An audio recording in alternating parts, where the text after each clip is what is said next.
वो निकट है तब तक उसे पुकारो, जब तक वो मिल सकता है तब तक उसे खोजो। ऐसा बाइबल का आयत यशायाह नबी लिखता है। जब तक, हमारे साथ बोलिए, जब तक परमेश्वर मिल सकता है, जब तक परमेश्वर मिल सकता है तब तक उसकी खोज में रहो। जब तक वह निकट है तब तक उसे पुकारो। वो आपके सामने है। सिंपली बातों को समझ जाओ कि वहां सीधा सीधा लिखा है जब तक वो मिल सकता है। ऐसा कोई नहीं कह सकता यीशु नहीं मिलता। यीशु मिल गया है, वो हमारे बीच में आ गया है, हमारे सम्मुख आ गया है। और जब मिल गया है तो ये ना कहे मैंने उसे पा लिया है, बस अब हो गया। नहीं, कह रहा है कि जब तक वो मिल सकता तब तक उसको क्या करना है? खोजते रहना है। क्योंकि जितना उसको खोजोगे, मतलब जितना उसके वचन में इंटरेस्ट लोगे आप, जितना उसके प्रति आप श्रद्धा अर्पण करोगे, जितना अपने आप को समर्पित करोगे, उतना यीशु मसीह क्लियर, स्पष्ट आपके घरों में प्रकट होगा। यीशु के नाम में आपके छोटे से लेके बड़े कामों में अपनी उपस्थिति दिखाएगा। रुकना नहीं है जब तक वो मिल सकता है, उसे खोजना है। वो इसीलिए आया है। आप अपना रुचि पैदा करो, आप अपना आनंद, आप अपने अंदर एक इंटरेस्ट लेके आओ। प्रभु मुझे मिल रहा है, मिल जाएगा, वो मुझे प्राप्त होगा। आप अपने आप को रोको नहीं, क्योंकि वो महान है, वो विशाल है। स्वर्ग उसका सिंहासन, पृथ्वी उसकी पांव तले की चौकी है। जब तक वो मिल सकता है, वो मिल रहा है, उसे खोज लो।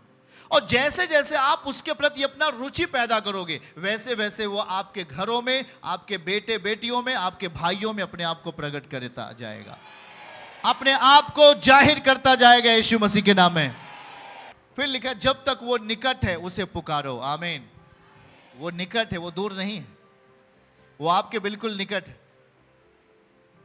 वो आपको समाधान देने के लिए आपके निकट है, आपके परिवार को नया अवसर देने के लिए वो आपके निकट है, आपके परिवारों में आनंद देने के लिए वो निकट है, आपके घरों में समृद्धि देने के लिए वो निकट है, आपके परिवारों में शांति देने के लिए वो निकट है, आपके बेटे बेटियों को चंगा करने के लिए वो निकट है।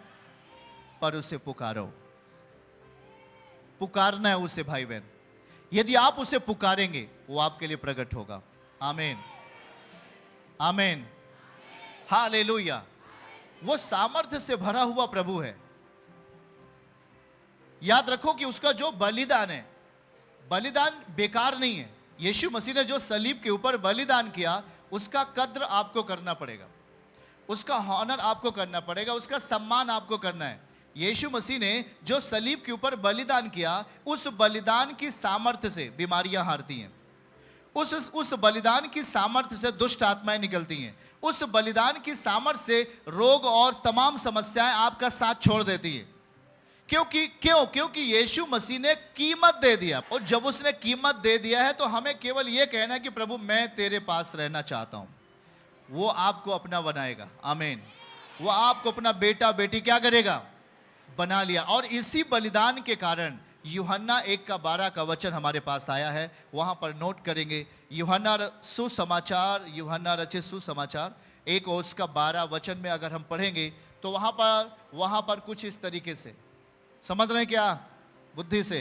परंतु जितनों ने उसे ग्रहण किया, हाथ उठा के बोलो, जितनों ने सलीब पर बलिदानी यीशु को ग्रहण किया, स्वीकार किया, उसने, यीशु ने उन्हें, उस भाई बहन को परमेश्वर के संतान होने का अधिकार दिया।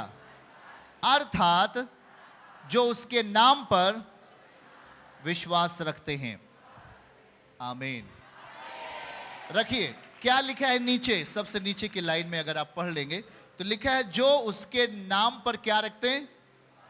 विश्वास रखते हैं। उसके नाम पर विश्वास रखना, उसका नाम एक वातावरण है, यीशु मसीह का वातावरण। यीशु मसीह का नेचर है उसका नाम। नाम ऐसा नहीं कि मैंने नाम ले लिया बस हो गया। नाम का अर्थ है इब्रानी भाषा में उसका स्वभाव।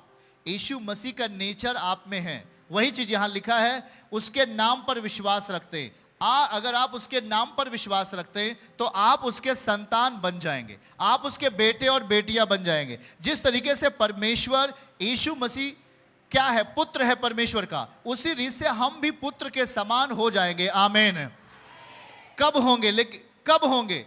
जब हम यीशु मसीह के स्वभाव पर, यीशु मसीह के स्वभाव को अपने जीवन में लेके चलेंगे। आमीन, हालेलुया।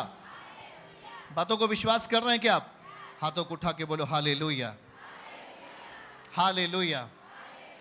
आज शैतान क्यों निकलता है, दुष्ट आत्माएं क्यों चली जाती हैं, बीमार क्यों चंगे हो जाते हैं? क्योंकि यीशु मसीह ने आपके खातिर बलिदान किया है। क्या किया है? तो वो बलिदान, अगर उस यीशु मसीह का बलिदान का आदर आप में नहीं है, यीशु मसीह के बलिदान का सम्मान आपके अंदर नहीं है, तो क्या उसकी सामर्थ आप में काम करेगी? उसने कहा कि जो मेरा नाम लेगा वो उद्धार पाएगा, जो मेरे नाम का आदर करेगा, मतलब यीशु मसीह के नाम का जो आदर करेगा, यीशु मसीह के स्वभाव का जो अपने अंदर लेके चलेगा, वो परमेश्वर का पुत्र बन जाएगा। आमीन। इतनी बड़ी पावर, इतना बड़ा अधिकार किसने हमें दिया? पिता ने। किसके बदौलत? यीशु मसीह के बलिदान के बदौलत। यदि आप यीशु पर भरोसा रखेंगे तो पिता आपको अपना पुत्र बना लेगा। हाथ उठा के बोलो, यदि हम यीशु पर भरोसा रखें तो हम यीशु मसीह की तरह परमेश्वर के पुत्र और पुत्रियां बन जाएंगे। आमीन। चलो बताओ, क्या परमेश्वर का पुत्र हारा है कहीं? कहीं बाइबल को ढूंढ कर देखना, क्या यीशु मसीह कहीं हारा है? क्या किया उसने? यीशु मसीह ने बीमारियों को क्या किया? हराया है। मरे हुए लोगों को क्या किया? जिंदा किया है। पर दूसरी तरफ उसका नेचर कैसा था?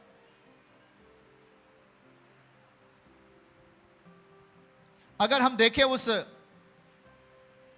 नाइन नगर की विधवा स्त्री का जो बेटा था, जवान बेटा था, मर गया था और उसे अर्थी पर लेके चल रहे थे, और जैसे वो नाइन नगर से बाहर आए, यीशु मसीह और उनकी पूरी टीम उसे मिल गई और उसने कहा कि इस अर्थी को नीचे उतारो। और वो माँ बहुत तेजी से चीख चीख कर रो रही थी, मेरा एक ही बेटा था और ये भी मर गया, एक ही संतान था, मेरा सहारा था, मुझे कमा के खिलाने वाला, और बुढ़ापे में मेरा सहारा था, ये भी मर गया। और इस तरीके से वो माँ चिल्ला रही थी। लेकिन जब यीशु मसीह ने उसकी चिल्लाहट को, उसकी कराहट को सुना, तो वो उसके पास आए और उसने कहा कि अर्थी को नीचे उतारो। और जैसे ही वो अर्थी को नीचे उतारते, यीशु मसीह ने कहा, हे जवान, मैं तुझसे कहता हूं, उठ जा। वो मरा हुआ व्यक्ति, मरा हुआ उस विधवा स्त्री का बेटा, उस बूढ़ी माँ का बेटा तुरंत उठ गया। हालेलुया। आपका परमेश्वर साधारण नहीं है। हाथ उठा के बोलना, मेरा प्रभु साधारण नहीं। तो आप कैसे होंगे? बोलो, आप साधारण होंगे? जब आपका पिता साधारण नहीं तो पुत्र क्या होगा? जब वो साधारण नहीं तो आप भी साधारण नहीं रहोगे। साधारण अवस्था का मतलब है पाप की अवस्था, गुनाह की अवस्था, संसार की बातें आप में छुपी हैं, आप में पड़ी हैं। आपके जिंदगी के ऊपर शैतान का बल, संसार का बल 100% काम करता है। लेकिन जिस दिन आप बलिदानी यीशु मसीह के लहू के अधीन जीना शुरू करेंगे, जिस दिन यीशु मसीह के लहू के अधीन अपने आप को लेके आ जाएंगे, उसी टाइम से आपकी जिंदगी में एक ना दिखने वाला पाप की परिस्थिति, जो आपके धन को चोरी करता है, आपके व्यवसाय को चोरी करता है, आपको समृद्धिशाली बनने से रोकता है, उसकी कमर को यीशु का लहू तोड़ डालेगा। यीशु के नाम में आमीन। हाथ उठा के बोला, यीशु का लहू सामर्थी है। आमीन। किसका लहू? तो क्या उस लहू का आदर आप में है? जो सलीब पर प्रभु बलिदान किया, क्या वो बलिदान का आदर आप में है? देखिए, जब बलिदान का आदर आप करते हैं तो बलिदान की सामर्थ्य भी आप देखते हैं। आदर नहीं, सामर्थ्य नहीं। समझ रहे हैं कि नहीं? आदर नहीं है तो सामर्थ्य नहीं। किसी भी अधिकारी के पास जाते हैं, उच्च अधिकारी के पास, उन्हें लाभ लेना है, क्या उन्हें गाली देकर उनसे बात करेंगे? क्या उसके सामने हम विपरीत दिशा में जाएंगे? क्या अपने आप को नकारात्मक सोच में लेके जाएंगे? नहीं, परंतु प्यार से, नम्रता पूर्वक, दीनता पूर्वक हम उस अधिकारी के सम्मुख जाएंगे। हाँ या ना? अपनी हर बातें प्रेम से, रो करके, गिड़गिड़ा करके अपनी बातें रखते कि नहीं रखते, तब उस अधिकारी का बल आपके काम आता है यीशु के नाम में। सेम उसी तरह वो जो सबसे बड़ा अधिकारी है, जो राजाओं का राजा है, जो प्रभुओं का प्रभु है, जो मुर्दों को एक शब्द से जिंदा करने वाला है, स्वर्ग उसका सिंहासन है, पृथ्वी उसकी पांव तले की चौकी है, उसके सामने जाने के लिए क्रूर बन के जाओगे? उससे कुछ हासिल करने के लिए घमंड की दशा में जाओगे? हाँ, पाप की दशा में जाओगे? वो आपकी कभी नहीं सुनेगा। सुनेगा उसकी जो नम्र दशा में जाएगा उसके पास, सुनेगा उसकी जो सच्चे मन से उसके सामने जाएगा, शुद्ध मन के साथ जाएगा, शुद्ध आचरण के साथ जाना शुरू करेगा, वो उसकी सुनना शुरू करेगा यीशु के नाम में। चर्च की सभी प्रार्थनाओं को और परमेश्वर के दास के द्वारा टीचिंग सुनने के लिए और अपडेट्स को जानने के लिए हमारे इस चैनल को सब्सक्राइब करें और साथ में बेल आइकन को दबाएं, ताकि जब भी लाइव प्रार्थना हो तो सबसे पहले आप देख सकें।